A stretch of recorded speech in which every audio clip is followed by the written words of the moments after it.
TPCSI fans, you want to revolutionize your sports investing habits? Allow me to tell you about WagerWire. WagerWire is an app that helps you become a superior bettor by allowing you to sync all your sports books and track all your bets in one place. See your current action, your betting history, and stats. You could also sign up for sports books and collect bonus offers. Follow them at WagerWire on X, as it's the best account on the platform. Head to App Store or Play Store now and search WagerWire and download the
From the ECSI Sports Studios and the #1 sports investors in America,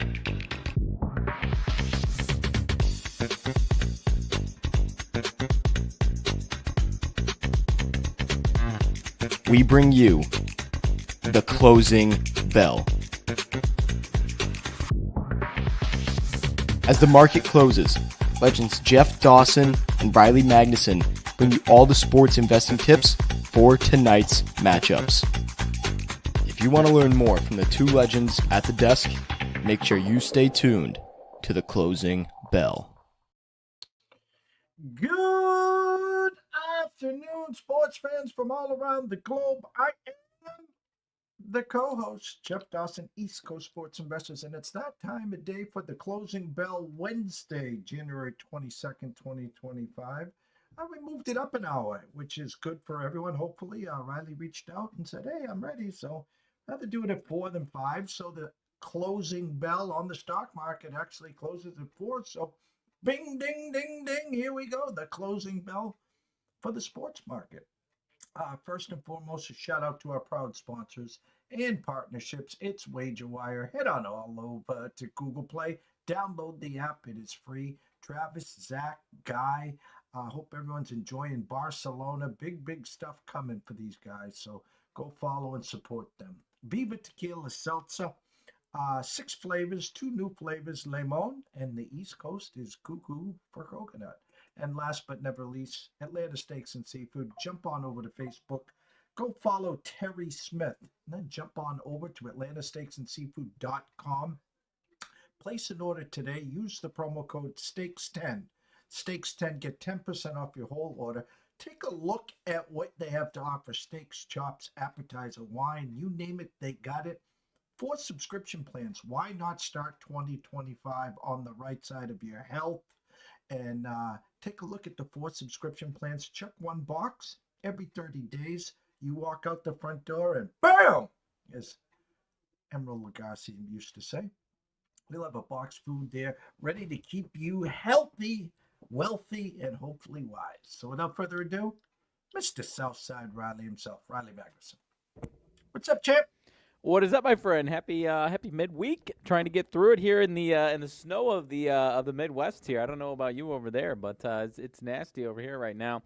But we got a nice little slate, some halfway decent college basketball games tonight, a little NBA and NHL to talk about as well. So no, nothing too crazy. We I think it was still a shutout, but for any of my fellow TGL lovers, I at least had a much more entertaining for 14, 15 holes of TGL last night. I think it ended up 4-0 or something like that. But I'm still enjoying it, and it was a little refreshing to have something that wasn't over after the first 5 holes last night.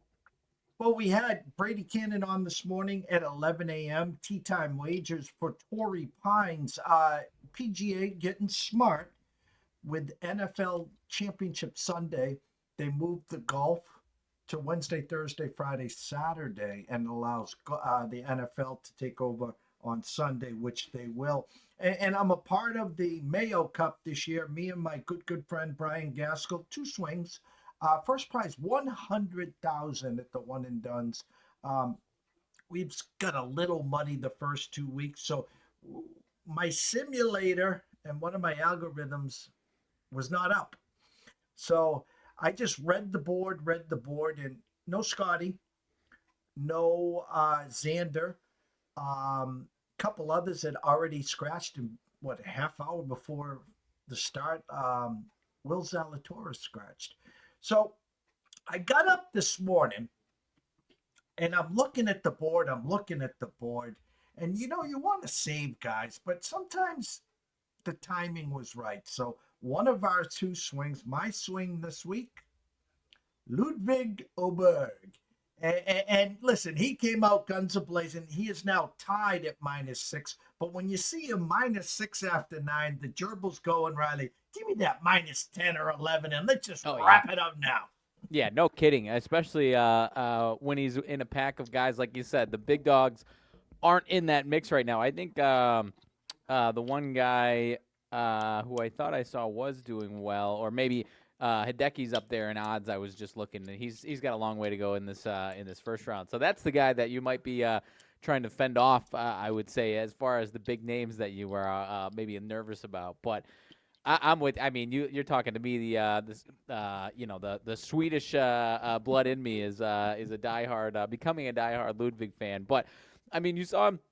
It's interesting. I don't want to use TGL as a barrier too much, but we saw him already in an event or two look really good so far, and then he's looking sharp, kind of showing out at TGL. So sometimes when they're firing all cylinders in January, it's a good time to jump on them. So I'm with you there, and I think it's going to be a good year for that guy. At least a very, very nice first few months of the year, if not an entire full year of, that next level of breakout into the perennial top tens. And I'm not saying he's going to have a Scotty Scheffler year by any means this year. That's not at all what I'm saying. But I think we're going to see him in the winner's circle a few times this year. And again, this is a 36-week event. You only can use the guy once. And next week we start the elevated event, so there's more purse money. So if this is a shorter purse event and the first prize is 1.2, well, next week maybe the first prize is 2.3. And there's, you're not going to waste a Scheffler, Xander, et cetera, et cetera, et cetera. And there's horses for courses. But I'm just sitting here, and we got two swings, and I'm just saying to myself, you got no Scotty.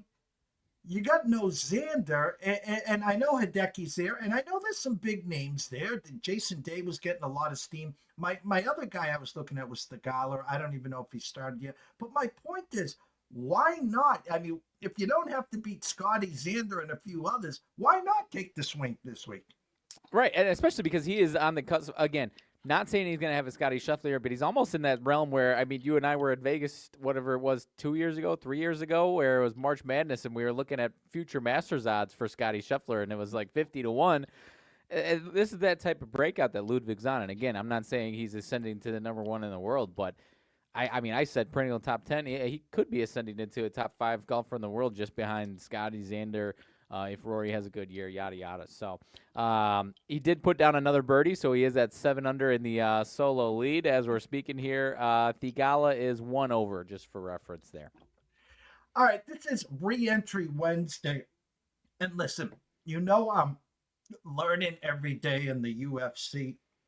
I'm doing my best to try to pronunciate these names. Never mind, trying to put a name to the face, and I'm really working hard because we got a full year of Lou Finicaro Fight Night Fortunes, and we got this week off, but you got 4 events in February, 5 in March, and I'm telling you, what a card on Saturday. And the one fight I picked out was our guy Yuri, and I'm just like, listen, I know you got kryptonites in life. I know Pereira took you down once, and then after he took you down the second, you had to look yourself in the mirror. He was talking about retiring, and Pereira just ripped his heart and his soul out. He says, nah, I'm coming back. And I looked, and he was a dog, and no disrespect to his opponent, none Right. whatsoever. But this was, listen, if Yuri lost this fight, I think he would have been done. But hats off and congrats to that. Right, and you could always do what ifs and how would it look like if Pereira wasn't in the UFC and if he didn't exist as that bad man, we might be talking about Prochaska as a 5-6 time defending title holder in that division. If it wasn't for Alex Pereira, I mean, again, it's weird to even say that because obviously Pereira is Pereira, but.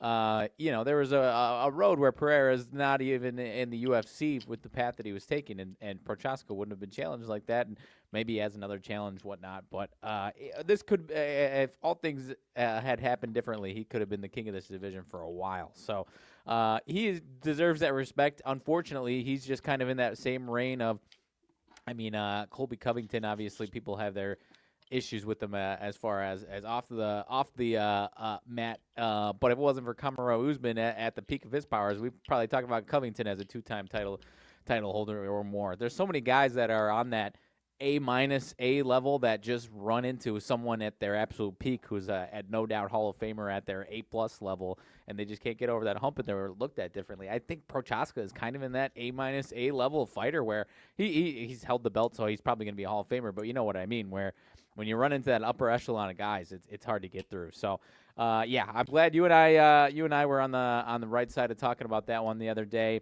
I think I floated off Mirab out of the two main fights. That was the one that I was not expecting, but had higher hopes for the underdog to take it in that one. So that division's getting real interesting. You got a lot of really good fighters in that division there. So I'm curious what the next few title fights of that one hold. And then Makhachev. Obviously we didn't. I don't think by the time we were talking about it, I don't think the change at the top of that card had happened yet. So we didn't even have the time to talk about that one at all. So obviously, always a weird situation whenever you got a fill in the last second. But both guys were obviously always down for it. So Makhachev, just an absolute stud, and just gets it done. And nobody's buying, Makhachev merch in the United States, and he's not selling tickets like that necessarily. But the guy's as great as they come. So hats off to him, and he's going to keep doing it as long as he wants to. There were a couple other fights. What I did want to ask you again is I guess after the fight or the next day, Dana set up Pereira for June or something, and he's like Pereira's like a plus 140 or 50 dog. Do you know anything about the fighter? And is he fighting Ankalev? Yeah. yes, I'm looking at it yes. right now. They are, at least per ESPN's betting odds, they're pick 'em minus 110. But that's another guy that comes. He's another one of these Russian guys that are just an absolute stone cold by the, absolutely by the business. It is surprising that it is opened up like that. I would not have suggested that if you gave me a blind odds tell on that one. I would not have guessed that at all. But Ankalev is a bad man. He's got one professional loss, a draw, and a no contest. His only loss was his very, very first UFC fight to Paul Craig, and ever since that, he's been an absolute monster. Had a draw against Jan Blachowicz a couple of years ago. But, I guess my surprise on that is that he hasn't really fought that murderer's row of guys. He's kind of fought that B+ level guy and handled them pretty well. So I guess maybe where there's more to be seen with Ankalev is where we're at with that one. But he's 32, so he's got a few years of some probably prime fighting in him. But I would not have get that. That card is going to be awesome. That's not for another month and a half or so. But Justin Gaethje, Dan Hooker is the co-main on that one. So that's going to be interesting. The one, just going back real quick to this past weekend, the one guy that I said was kind of anointed to be the next up and comer, the main event of the prelims, minus 1,200 or something like that, goes down in a unanimous decision too. That one, if you told me he got caught once or something like that, I could have believed it. But you tell me that he was losing unanimous decision before the fight, I would have told you you're crazy. You got a better chance of burning some money and salvaging it afterwards than trying to do that against that guy. But I'm hoping he bounces back after that. He's still a guy that is a fan favorite, but that one was shocking for sure.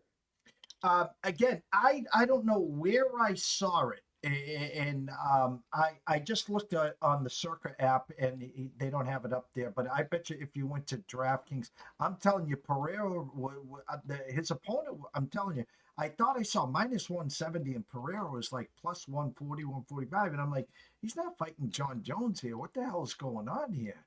They must have adjusted it quick. I'm seeing DraftKings still Ankalev minus 115, but Pereira 105, minus Okay, 105.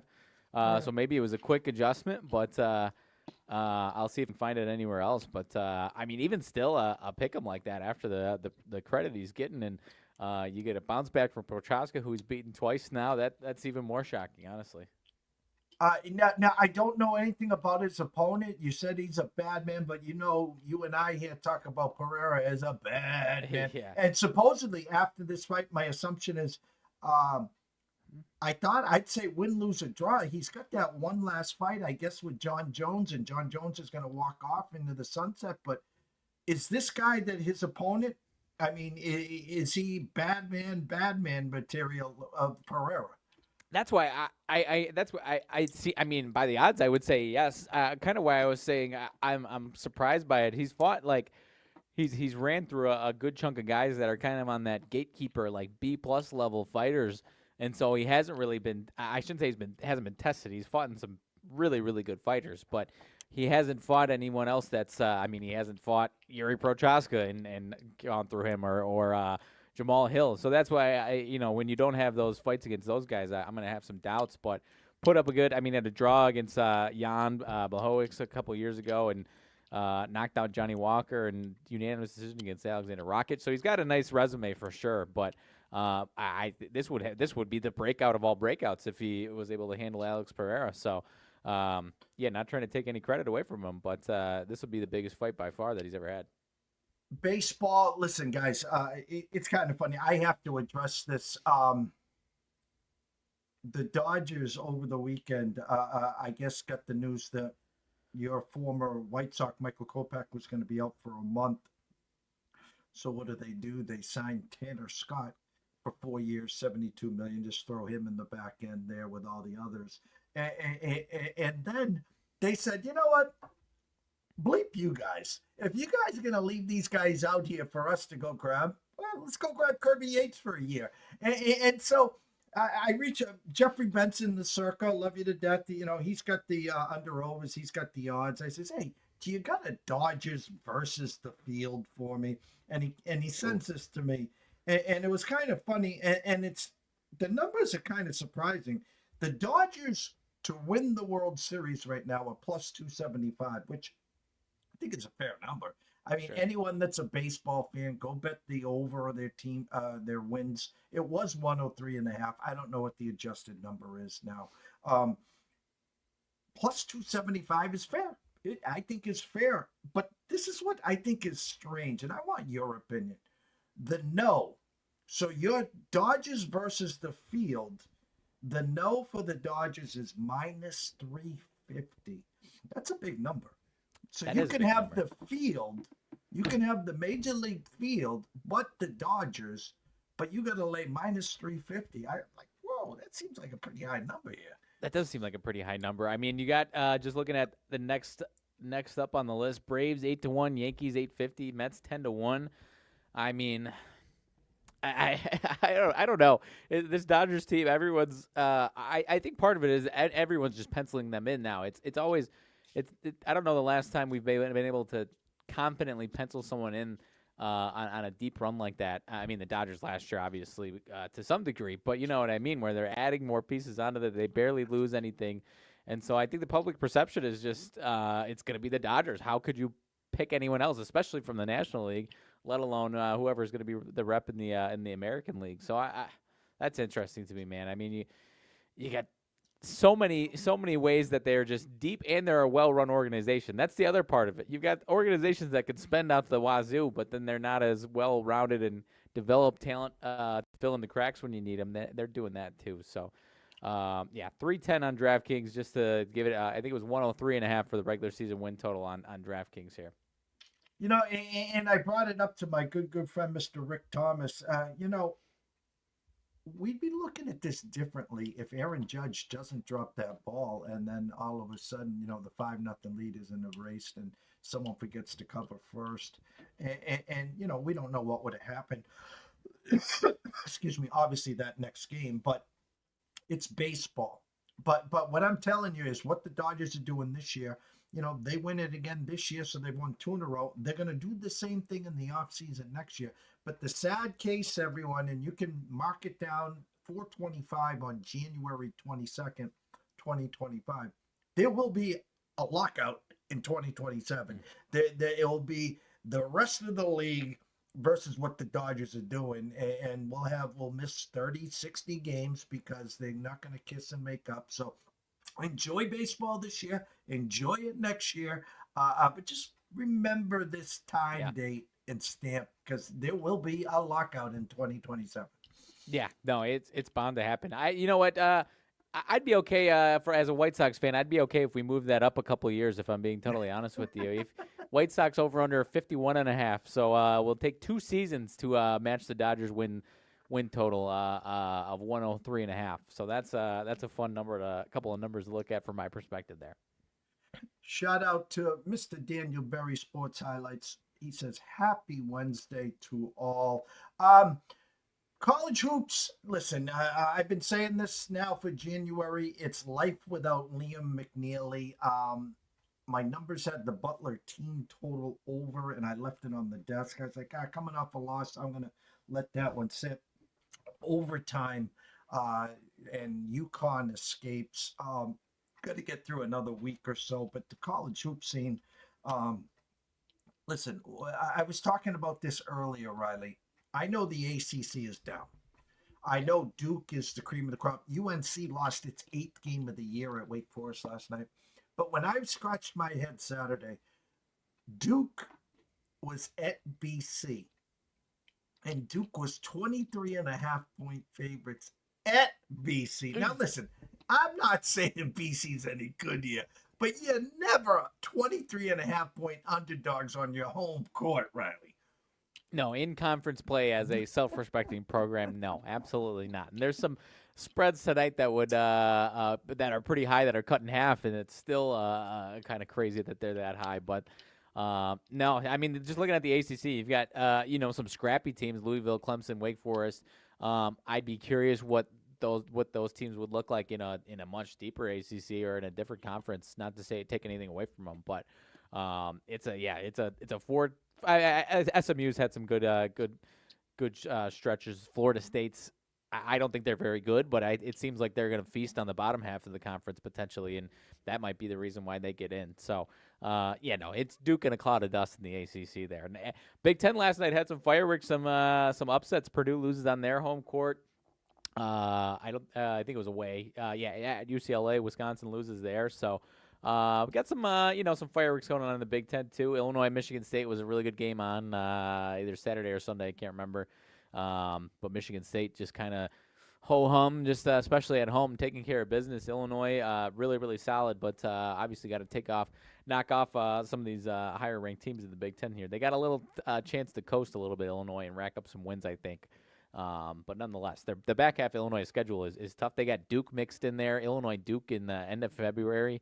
Didn't realize that. So it's a tough back half of the schedule for Illinois in Big Ten play. Yeah, I caught UCLA. I think it was on Friday. We had Iowa team total under, and I think Iowa scored 24 points in the first half, and then we had to sweat it out where they scored almost 50 in the second half. We win that one. I figured a bounce back for UCLA, and then UCLA hosting Wisconsin. The true number was 1, by the way. Overnight number 3 pushed to 4, and I just knew UCLA was the right side. I'm not laying the 4. I'm not playing the money line. So I got cute and took the Wisconsin team total under. Riley, they scored 15 baskets in the first half. 10 of them were 3-pointers. They were 10 for 15 from 3. They couldn't miss. And they had 41 at the half, and they kept launching. They couldn't miss. Well, if you had UCLA -3, 3.5, 4, I feel bad for you because UCLA was up 4 and Wisconsin hit a 3 at the buzzer and it lands on 1. Yeah. those games are going to be real tough. These teams in the middle of the pack of the Big Ten there, and Wisconsin. I mean, I don't know what to make of Wisconsin. You get those stretches where they look like they are the best team in the Big Ten, and then you get those stretches where they look like they're the absolute, should be hanging out with Minnesota at the bottom of the conference. So I think Minnesota. I think Wisconsin's going to be fine. They've got to rattle off some wins here again, but I don't know. They're kind of coasting in that trend of maybe they'll make the tournament and then lose in the first weekend, and because they made the tournament, Greg Gard's going to keep his job. I've been talking the last 2 years about his job status, so I'm curious if what their perception of Greg Gard is as far as how hot his seat is going forward, honestly, because I think they're happy to be in the dance every single year, but with Bo Ryan, they were every couple of years getting into that second weekend, and obviously a couple teams that were good enough to get to the Final Four, so I think they're going to be hungry for more at some point here, whether it's this year or next, I don't know. Zags lose 2 over the weekend, one of them on their home court. So again, it's any given night, as we were talking about, like in football, any given Sunday. Well, it's any given night there. I'll talk football for 1 second, then we'll get into today's card. Washington goes to Tampa. I thought they had a shot at Tampa. Opening line 10.5 at Detroit. Circa closed it at 7.5. They got a big bag dropped off at their front desk on the commies. They went from 8.5 to 7.5. Jaden Daniels, what he is doing, I don't think a rookie quarterback has ever done. I had to go back on my notes. I know Joe Burrow, I know Dan Marino got to the Super Bowl in year 2, and I had to confirm this. No rookie quarterback, none, has ever gotten to the Super Bowl. Yeah, and it's going to be obviously it's going to be a tall task, but we've seen this team, especially I think the hope that would lie with the Washington Commanders is that the Packers defense played well, Rams defense especially a couple of players played really well, obviously some snow, but you get the offensive success that the Eagles had a few weeks ago when they took down the Commanders. Obviously, Jalen Hurts I think was out in the second half of that game, yada yada, but their offense is not. Other than Saquon breaking off some really nice runs, obviously their offense is very clunky. AJ Brown's injury seems to be a legitimate issue. Could definitely tell it was a problem against the Packers last week. Tough to tell with the weather, obviously. But if AJ Brown's not 100% and that offense is looking that clunky, then absolutely Washington's got a chance. They just got to be able to avoid those turnovers and some of those shock plays that the Eagles defense might make. So. I think the Eagles should win, but at the end of the day, you never know. Kind of reminds me of it's very different because it's Aaron Rodgers in year 3 as a starter, but Packers 2010 6th seed go through 3 really tough places to play and find themselves in the Super Bowl, and the rest is history. So I'm not saying that, and I don't think Washington wins this game or the Super Bowl, but I think they've gotten to a point where their defense is holding enough water that. Anything is possible on any given day with them. Yeah, and go to the AFC. Listen, my Ravens Detroit, my Ravens Philly Super Bowl up in flames. Lamar, they walked down in their first drive and they looked like the greatest thing since sliced bread. And I'm like, okay, well, Denver did the same thing, by the way, the week before. Yeah. So, and then that interception where guy goes right and the ball goes left, and I'm just like, okay, whatever. In that first quarter, Derrick Henry drops it was like a wheel route or something, and he's wide open. He on the left side, he drops it. I'm like, okay. Then I'm having flashbacks of a couple of years ago when Lamar and the Ravens were going in to win the game, and Lamar fumbles the ball, picked up and run for a touchdown. Well, he does the same thing again. The only difference is he didn't get a touch, didn't give up a touch, and got tackled on the 10 or whatever. So there's another one. Mark Andrews, a big drop in the third quarter. Then the fumble, and then the 2-point drop. But here's where my point is here. The look-ahead line, the Ravens were 1.5-point favorites at Kansas City. That was the look-ahead line. In come the Bills. And the Bills are 2-point favorites. I'm sorry, the Chiefs are 2-point favorites over the Bills. And I don't want to say this is a pros versus Joes because I know this. The whole world is rooting against Kansas City. Right. The whole world has had enough of Mahomes, Reed, and Kels and the Swifties. Now add Caitlin Clark to the mix. And the fact of the matter is everyone knows how lucky they've been, whether it's a Isaiah Likely in the first game, this close on the end line, blocked field goal by Denver. The list is endless. The Cincinnati call, game. the Cincinnati game, and yet they're 2-point favorites. And listen, for 2 decades, I saw the refs favor the Patriots. I saw the refs favor Brady. And unless it's egregious, I'm okay. I hate using the ref word. Sure. I hate using the fixed word. That roughing the quarterback when he's dancing around and he goes down and the two guys hit, that was bogus. And then the going out of bounds and the flop, I'm like, Patrick, enough's enough here. Right. And honestly, if they wanted the Chiefs' money, the Chiefs would have been an underdog in this game. As far as that is concerned, I'm looking. I was just looking at DraftKings splits. It's 65 to 70%, kind of consensus flooding on the Bills bets and money as far as the spread. At least, I guess I didn't check out the money line, but I'm with you because I want the Bills to win. If you take out all of the things I just said, all the things you just said, I think the Bills are as good, if not better, than this Chiefs team in this season here. But I don't know. I'm with you as far as kind of what you're alluding to, where it just seems like all of that is kind of too good to be true. And one way or another, this Chiefs team is going to figure it out. It has to be a close. I imagine it is going to be a very close game, and then at that point, if you get the Chiefs an opportunity at the end, I think they take it. So I want the Bills to win. I think they're the better team, but I'm not as confident today saying I'm taking the Bills as I would have been a week ago saying Bills or Ravens, doesn't matter. I'm taking either one of them against the Chiefs. And lastly, anyone Patriot fans that are sitting there, they're like so glad the gang's coming all back as they hired Josh McDaniels as the OC. Let me just give you the truth of this matter. A, the Raiders are paying the bulk of his salary this year, number one. Number two, that was a Bob Kraft move saying, hey, Mike, I'm giving you carte blanche. I'm giving you all of these guys that you want. I'm bringing back Josh because A, I want to. B, I own the team. And C, I don't have to really pay him that much this year. So keep an eye on that there. Ed, go ahead. No, I was just gonna say Aaron Glenn to the Jets. Were you surprised they gave him a 5-year deal out of the gates? Um, it's to protect them. It's to say, Aaron, it's going to take some time. We don't want you to get like a 3-4 year deal and do well and then have someone come and poach you. It'll be interesting to see Aaron Rodgers. It will be interesting to see Davante Adams. If it's me and I'm Aaron Glenn, I'm ripping this thing to shreds. I'm like, Aaron, go find a home. B, Davante, thanks, but no thanks. We're going to trade you. And C, I'll start with Wilson, Garrett Wilson. We still have Brees Hall. We have Braylon Allen.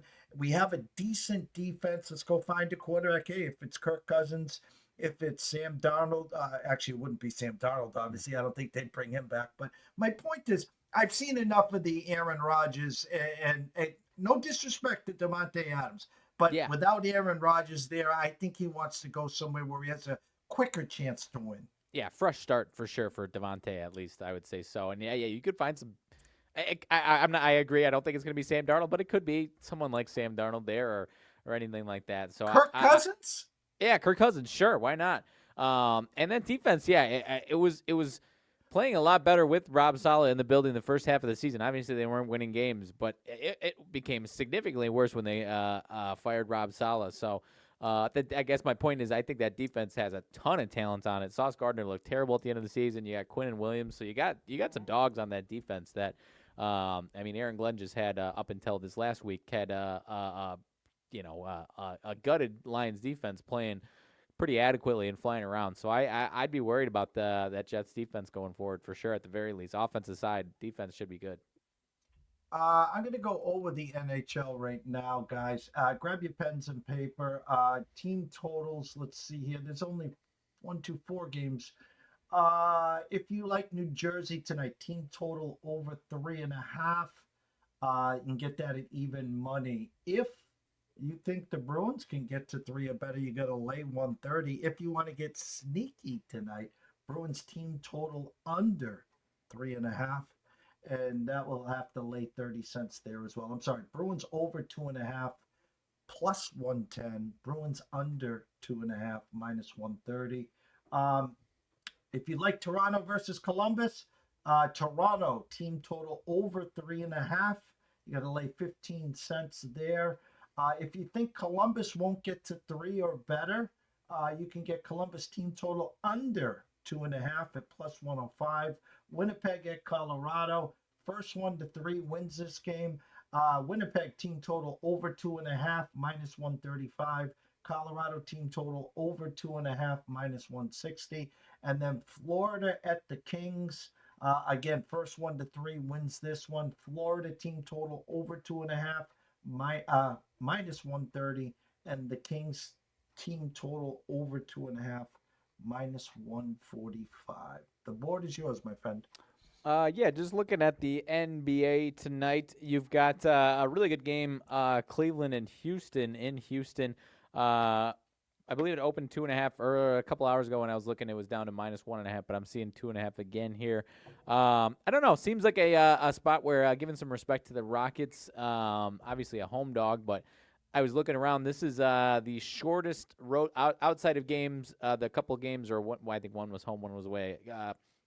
Against OKC, this is the shortest road line that the Cavs have had in quite some time. So I'm liking this Rockets team to kind of show up and their fans kind of will them to this win here in this one, or at least keeping this one close. So I kind of like Houston. I mean, they're a really, really good scrappy team. They're coming off an ugly performance a couple nights ago at home against Detroit Pistons, the grit and grind defense that is the Pistons. They're only putting up 96. So I like Houston's offense at least to bounce back in this one and to have a nice showing tonight. That is by far the best game of the evening.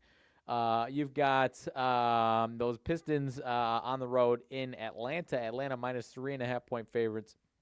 Another one, always got to keep an eye out for Atlanta's injury report. Trae Young is, I believe, probable tonight. You've got, other than Jaden Ivey, Pistons in pretty good shape for the most part here. Maybe a little bit of a pump the brakes for the Pistons here. Would have respected a little closer out of this one here. Not in love with Atlanta. Atlanta is kind of one of the teams that I struggle to get my thumb on when it's their time to go. So I'm going to lean towards Atlanta in that one, and maybe Pistons defense lapses a little bit in that one. You got some big spreads. Hornets are in Memphis. Hornets have been playing better a little bit lately. They did just lose Brandon Miller for an extended period of time a couple games ago. So that's kind of a tough one. He was starting to put some really good games together. What was the other good one? Minnesota and Dallas, of course, another one that you're obviously paying attention to the injury report on. But you got Minnesota minus 3.5 on the road in this one. These two teams kind of still treading water for the most part. Dallas actually not playing fantastic, but obviously have been pretty banged up for a good stretch now. So I don't know what to make out of that one. These Dallas games, I'm throwing my hands up altogether with the injury report that keeps coming out for them. So DiVincenzo out for Minnesota for an extended period of time. Other than that, they're pretty healthy, but still, like I said, treading water and not really stringing some wins together. So I don't think it's going to be tonight, or I'm not throwing my money on it tonight, Jeff. But at some point, I think Minnesota's going to start winning some games. I just don't know if it'll be tonight or not, honestly. Yeah, 1.5 overnight with the 218.5. Now 3.5 with the 214.5. I want to circle back to your Houston for a second because again, Celtics going through some turmoil before the other night's 40-point win at Golden State. Again, that was the redemption of how dare Steve Kerr not take Jaylen Brown and how dare them not to play Jason Tatum. And Golden State did come into town and beat them. So it was a nice revenge spot. But I've been saying this for a long time, Riley. I'm just going to bring it up one more time. The way I understand Jaylen Brown's contract is he has an out at the end of this year. And I don't understand whether they will be compensated or he has an out where he can ask for a trade or he can. I know he's got some kind of an out. We know his love affair with Ime. Houston's looking, when Jimmy Butler was on the trading block, that was the first spot. I don't think they go that route. So the Celtics are in a tough spot because they're about $250 million over the salary cap. So that's the luxury tax ticket for winning the championship and bringing the whole gang back and re-upping everyone to Supermax, Max, and all those deals. So could it be a Drew Holiday? Could it be a Derek White? Could it be a Porzingis? Yeah, sure, they could move one of them. But my point is, the Celtics could be trying to get ahead of this, saying, "Shit, all right, if we move Jalen now, we can get a pretty decent return, let's say from Houston. Then we can get under the cap. We don't have to write as big a ticket, and now we can sell the team instead of for $6 billion for $5 billion, and everyone holds hands and sings kumbaya." So again, I've been. This is my story for a long, long time. I know he wants to be an alpha. I know he's got a big respect for Ime. I know he likes what's going on in Houston. So just keep your eyes and ears on that. That's all. Yeah, no, and we've talked about Houston as being that one team that I think they like where their team is at now, but to get over that hump, I think they probably agree with themselves that they got to add one more piece to that mix, barring anyone taking a big jump or anything like that. So I think Houston's going to get aggressive, and yeah, it's weighing that. Do we have to get aggressive now so that we can potentially win now, and maybe whoever we bring in we can have for the long haul, or do we kind of have to sit this one through, get our guys that are in here, cut their teeth a little bit more in the playoffs, and then attack something in the offseason? That's the question I don't know. Like you said, what's going to happen with Houston is maybe they make a little minor move, maybe they make that big move this midseason at the trade deadline, or maybe it's in the offseason. But 365 days from now, I'll say I think we might be talking about the Houston Rockets as one of, if not the favorites out west at least. And updated odds, I did see somewhere on someone's crawler that OKC is now $10 less than the Celtics. I don't know at DraftKings and some of the other spots, but I thought it was OKC plus 255 and the Celtics plus 265. Let me see if I can find it real quick. I've got Celtics 245, Thunder 255 on DraftKings here. Okay. So, and being a Boston market, maybe that's a little there, but Rockets 60-1 at the moment right now behind the Warriors, Lakers, Wolves. So I don't know. Those odds say they aren't making the midseason trade, but if you think they're gonna get aggressive here, that's not those are some tasty odds right there. Oh man, can you grab some pizza and beer money on the Rockets, and then breaking news: Jaylen Brown. Yeah, I know. I also they're behind the Warriors, the Wolves, the Lakers, the Suns, the Clippers, the Grizzlies, the Bucks. Even with the team they've got now, that's disrespectful to the way some of these other teams are playing. So I don't know. Now I might be taking a couple buck flyer on the Rockets there. I don't know. I just did a quick check. I'll do one more. Oberg just birdie 16 -8. Luke Griffin -6 with Zach Johnson -6. J-Park -5. Potgeister -5. And a bunch of nobodies below. So Hideki -4 through 11. So that's the guy that is lurking there that you got to watch out for. And Brady Kannon said the course that they're on now is about 2 shots easier than the other course. So, again, I would like Oberg to go run and hide. Do I expect him to go box to iron? No, I don't. He has had problems closing, but this would be a nice feather in his cap to start 2025. That's for sure. Yep, I agree. I think he's going to break out. College, I'm just going to scroll through college right now. Kansas at TCU opened at 6.5, now 7. Xavier at St. John's opened at 7.5, still 7.5. I think Xavier is worth a look there, plus the 7.5. Your neck of the woods, Indiana at Northwestern. Northwestern 5-point favorites there. Jekyll and Hyde, Indiana. I don't know what you're going to get there. Florida, 11.5-point favorites at South Carolina. Geez, how the mighty have fallen. Syracuse, 15.5-point underdogs at Clemson. Let me see here. Good game at 8 o'clock. Boise State at Colorado State, a pick'em. Another Big Ten game. USC at Nebraska opened at 4.5. Corrected number now at circa. Nebraska -7 against USC.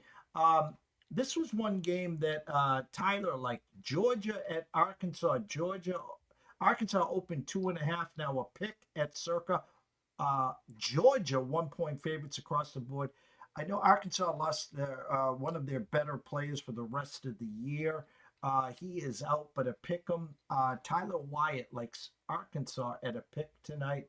A&M at Mississippi opened at 4. Now Mississippi -3 there. Kansas State Baylor. Let me see. That's about it. What the Nevada and Utah State will be a fun game. Utah State opened up at 7, now 6. I think Nevada's a live dog there. What do your eyes see? I didn't hear if you mentioned Kansas TCU. That one is at TCU there. Kansas this month, other than the loss last week to Iowa State, has looked real good. Were you surprised to see them? Actually, I think it was 6.5 earlier. Now it's up to 7.5. Were you surprised to see that one as low as compared to maybe some of these other big spreads tonight? I think that's actually, believe it or not, I think it is a Kansas number. We know TCU, especially at home, can really muck it up with the best of them. Over opened at 136, now 136.5. Reminds me of VCU at Rhodey last night. Opened at 6.5, went to 7.5. The whole world on Rhodey, and VCU just ran them out of the building. My eyes tell me they're looking for TCU money. I could see a decent first half. I could see Kansas kind of strong arming them in the second half, winning by double digits. But to me, that looks like a Kansas number. That's fair. No, I was. It's kind of one of those ones where TCU's done it. I guess I don't know how many times the last handful of years they've done it in this kind of spot, and so the eyes almost for the average person are trained to, this is a TCU type of TCU to underdog spot there. So, but no, Kansas. Other than that loss to Iowa State has been not just good. They've been almost dominant, I would say. I think they got off to a crazy huge lead to start the K-State game, and then took their foot off the gas this past weekend. Otherwise, that one was a bigger blowout than the scorebook says on that one. So they've had some blowouts this month. So it would not surprise me if they blow TCU out of the water in this one. They do have Houston, I think, on Saturday though. That was the other part of maybe a little look ahead spot was the other aspect of that one for me. Let me see something here. Let me go to my trusty sword here. Kansas. Let's go to Kansas here.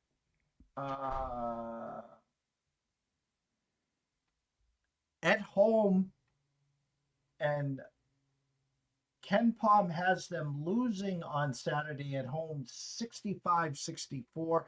Tyler brought this game up. He was kind of curious who would be favored in this game. He kind of thought maybe Houston might be like a 1.5, 2-point favorite there. Saturday's Jayhawk, chop, whatever they call it. Real tough, but every time I try to get in front of this Houston train, their defense is stifling. And it's just their offense that scares me here. But again, Ken Palm's got it at 129, 65-64, so buckle up. Yeah, and Houston might flex their muscles a little bit tonight and get themselves, ready for that game. They've got a big spread. But they're another team. I think they had this scare against UCF this month. Other than that, they've been absolutely nails themselves. So Houston is an absolute wagon. So other than that, I don't think I have let me switch back over to tonight. I don't think I have anything too crazy. K-State, 12.5-point dogs at Baylor. Rough time of the regime for K-State there. That could be seeing some changes pretty soon. That's about as bad as I've seen a K-State team in a while. What about you? No, I agree, and I can't let you off the hook. As Murray State travels to Southern Illinois tonight. Murray State opened up 2-point favorites, now 1.5. What do the Redbirds got in store for them tonight? That's Southern Illinois, not the Redbirds. Oh, Southern Illinois. Okay.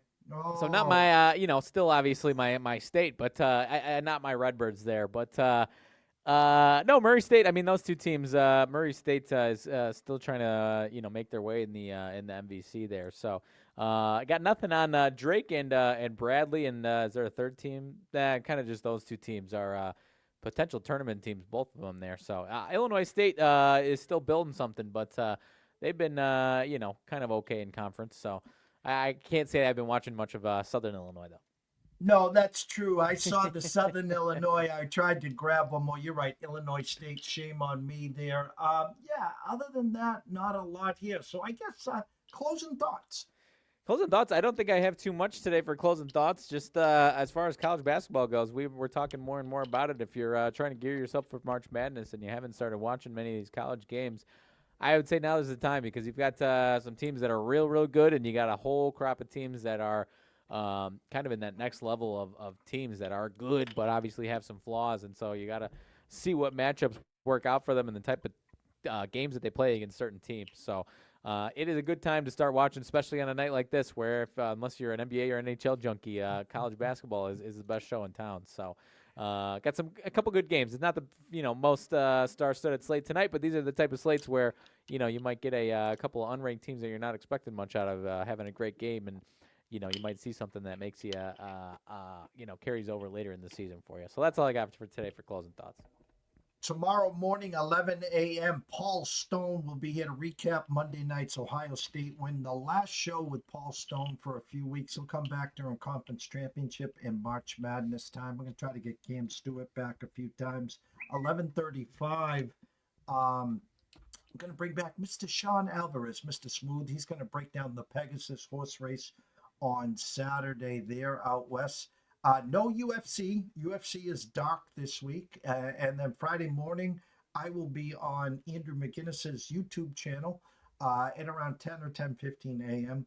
NCAA Insiders will be talking about their 2025 preview guide for college baseball. And then we'll bring in Adam Trigger to talk some college hoops. And then myself and Riley will find a spot to do our closing bell at some point on Friday. And any business owner, big, national, wager wire, Atlanta Steaks and Seafood, Viva Tequila Seltzer, small, mom and pop, restaurants, businesses, looking to jump on board, logos, commercials, banners, want to get into these lanes. You don't have the 30,000 that it takes to get on 98.5 for 1 month. 1 month, that is 30,000. We can do a lot better for a lot less. Last call as of February 1st. We're going to close up our offer sheet. We have some great opportunities for anyone out there looking to come on board again to join Food Truck Festivals of America, the Diehards Radio Show, Wager Wire, Atlanta Steaks and Seafood, Viva Tequila Seltzer. We're working on a potential big deal with one of the sports books, and we might have a new partnership who I met with on Monday, and I'm meeting again on Tuesday. Will be interesting there. So last call, send us an email, eastcoastsportsinvestors@gmail.com, or drop me a note on Twitter or X at EC Sports Invest. DM me, I'll follow you back. Excuse me. Any questions or whatever. And again, we'll make it affordable for both parties. And I promise you, everyone here has been so happy. They're back. Usually it's a burn and turn business. I could name a few companies that just gouge you for 6 months. And then I look and they got no sponsors. Well, you've been following us here for years, and we got sponsors that stick and stay because we take care of them. So for myself, Jeff Dawson at EC Sports Invest, the one and only Riley Magnuson at Riley_Magnuson, the one. We wish everyone a blessed day. Behave yourself. Have some fun. Guys back east, bundle up. I got some outdoor cardio, 22 degrees. I felt great on my first up. On my way back, my lungs were like, oh my God, Jeff, what are you doing to yourself? We just got out of yesterday morning was -12, I believe, in the Midwest over here, and now we're up in the 20s. But now it's been snowing all day. So yeah, heat wave. I think 37 on Saturday after it was just -12. So yeah, it's a roller coaster over here in Illinois. Everyone have a great night. Behave, and we'll see you soon.